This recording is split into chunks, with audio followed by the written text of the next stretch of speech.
Kalau mereka orang-orang yang bukan pribumi Indonesia menganggap kita pribumi Indonesia adalah sebagai budak-budak mereka.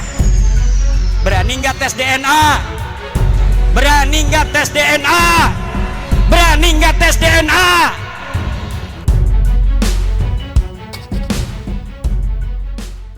Assalamualaikum warahmatullahi wabarakatuh. Saudaraku yang dirahmati Allah, yang ditunggu banyak kalangan telah terlaksana di Kesultanan Banten, yaitu diskusi masalah nasab Habib Ba'alawi keturunan Yaman.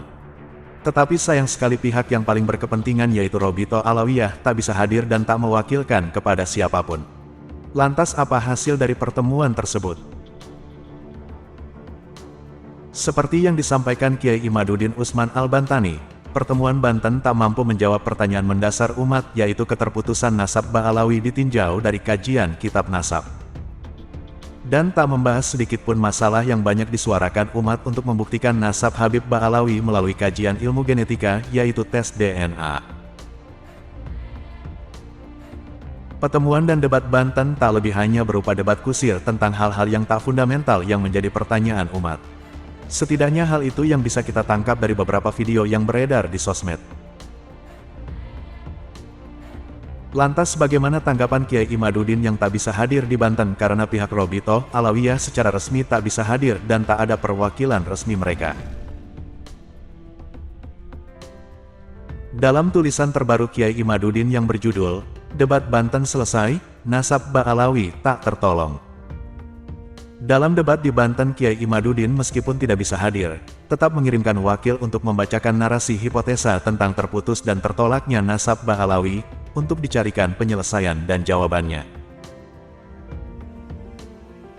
Lantas apakah debat Banten mampu untuk mencari penyelesaian dan jawabannya? Narasi Kiai Imaduddin yang dibacakan Al-Ustadz Abdul Aziz, LC, MH yang berjudul Problematika Nasab dan Sejarah Para Habib. Di awal Kiai Imaduddin meminta maaf atas ketidakhadirannya dalam diskusi bedah nasab Wali Songo di Kesultanan Banten. Dan sebagai penghormatan Kiai Imaduddin kepada para kiai dan ulama dan seluruh peserta, Kiai Imaduddin ajukan beberapa narasi dan pertanyaan yang bisa didiskusikan bersama dan dicarikan penyelesaian dan jawabannya. Menurut Kiai Imaduddin, nasab para habaib yang bermuara kepada Alwi bin Ubaidillah ini adalah nasab yang terputus dan tertolak karena tidak tersambung kepada Ahmad bin Isa.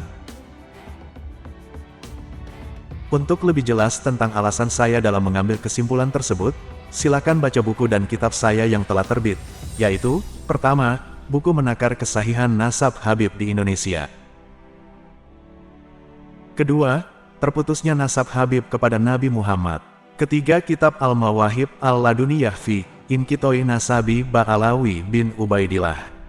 Keempat, kitab Ianat Al-Ahyar fi Jawabi Abdullah Mukhtar Al-Syekh. Sementara masalah yang menjadi pertanyaan dan diharapkan ada penyelesaian dan jawaban diantaranya, Kiai Imaduddin menyampaikan jika forum ini dapat menjawab 3 pertanyaan di bawah ini, maka nasab para Habib sah menjadi keturunan Nabi Muhammad secara kajian literatur kitab. Jika 3 pertanyaan itu tidak bisa dijawab, maka para habaib itu, secara kajian literatur kitab bukanlah keturunan Nabi. 3 pertanyaan itu adalah: 1. Adakah kitab atau sumber lain yang valid dan original yang lebih tua dari Asy-Syajarah Al-Mubarakah yang menyatakan bahwa Ahmad hijrah dari Irak ke Hadramaut? Sebutkan. 2. Adakah kitab atau sumber lain yang valid dan original yang lebih tua dari Al-Syajarah Al-Mubarakah yang menyatakan bahwa Ahmad bin Isa mempunyai anak bernama Ubaidillah dan mempunyai cucu bernama Alwi? Sebutkan. 3. Adakah kitab atau sumber lain yang valid dan original yang lebih tua dari Al-Suluk yang menyatakan bahwa keluarga Faqih Muqaddam disebut dengan keluarga Ba'alawi? Sebutkan. Demikian tulisan Kiai Imaduddin, yang ketiganya belum terjawab dalam pertemuan Banten. Jadi nasab Habib Ba'alawi keturunan Yaman tertolak dari sudut pandang ilmu nasab. Atau bisa dibilang nasab Ba'alawi rungkat. Salam akal waras. Terima kasih sudah menonton video hingga akhir. Kritik dan saran bisa di kolom komentar. Nasab Habib Ba'alawi Rungkat. Wassalamualaikum warahmatullahi wabarakatuh.